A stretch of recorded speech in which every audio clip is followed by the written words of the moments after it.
Okay, we are here to help a customer fix some of the issues until such time as he gets an appraisal. This particular type of shingle roof has issues with it's hanging, then wind comes along and makes it flop. And it's fell down several times. I think we're going to need 1, 2, 3. We have 3 right here. We got to fix that. And we got 1 over here missing.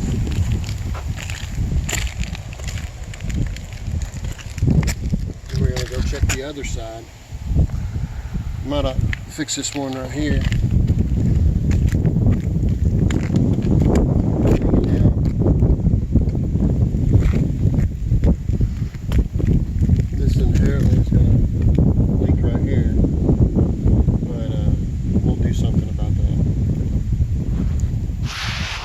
Not asking me to fix all the damaged places like this. We do what the customer wants, not what we want. And if you see the moss there and everything, that means where it's curled up there is holding water. It just evaporates there. That probably means it's rotting underneath because of that. So we'll take a look at that. But we're not going to fix it because if he wants me to fix it, I'll just tell him about it, which I think I already have. So we'll go to the other side and we'll take you with us. What I was telling you was that the lip, which I see that on a lot of low profile shingle problems, it's the right thing to do to turn. What they do is they put your drip edge on your felt paper, which again, this is another issue.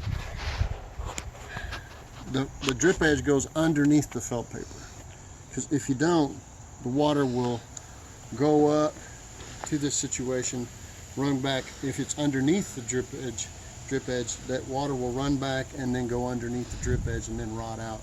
But what they're supposed to do is turn this side, which would normally be the uphill side, they turn the first row this way on top of the drip edge. That way none of these, when you lay the next row over it, will be on a exposed area. Now, when you have a low profile roof, and let's say they do have the felt paper on top of that drip edge, then you put that first row this way, and then you put another row on top of that. Literally on a low profile roof, it literally makes a curled up area there where water will stand, which is what we saw with the moss and things like that. But let me show you what it does underneath. And it might, in a regular house, you would have soffit that would cover it and you might not see it. Let's take a look up in here. See how that's soaking back on that plywood? See those rafter tails where they show where water's been soaking back on them? It's just a matter of time before all those rot out.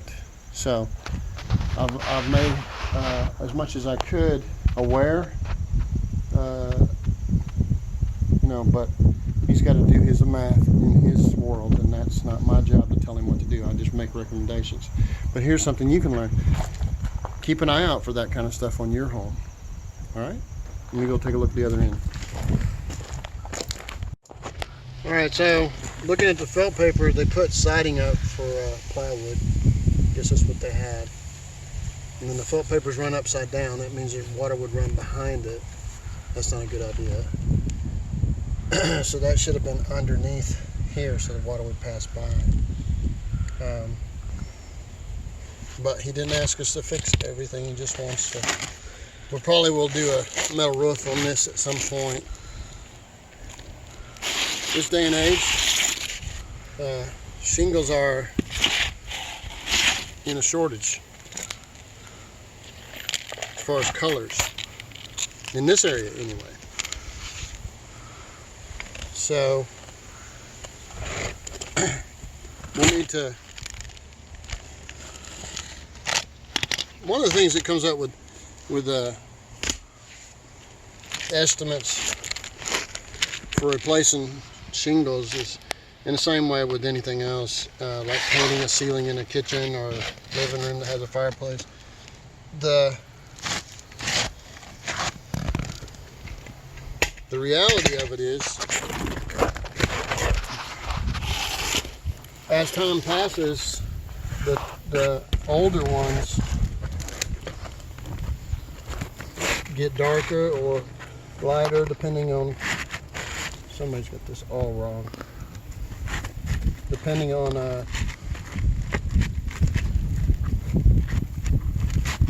nail there.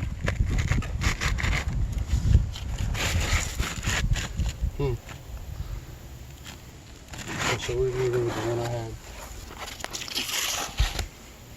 Just wasn't looking right. They ran off of that line. Shingles are taller.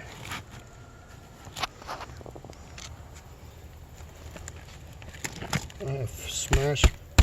See how soft that is? That's why it's not holding.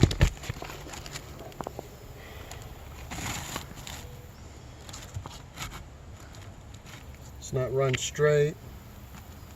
We'll put a bunch of nails in here. Hopefully it'll hold. Okay, I almost pushed it in with my finger. It's pretty bad. If I went smack, it would go right through there. Anyway, the difference in say an old shingle that's dirty and dark or faded, and the new shingle is going to stand out. So if you patch it up, it's going to look like a patch. Doesn't matter that it has, you know, insurance doesn't want to pay for a whole roof. But if you get like a car that gets in a accident, if the rest of the paint is all faded, how are you going to match faded paint? You got to buff it all out, maybe knock all the clear coat. It's a little easier to do it with a car. But anyway. 3, 2, 1.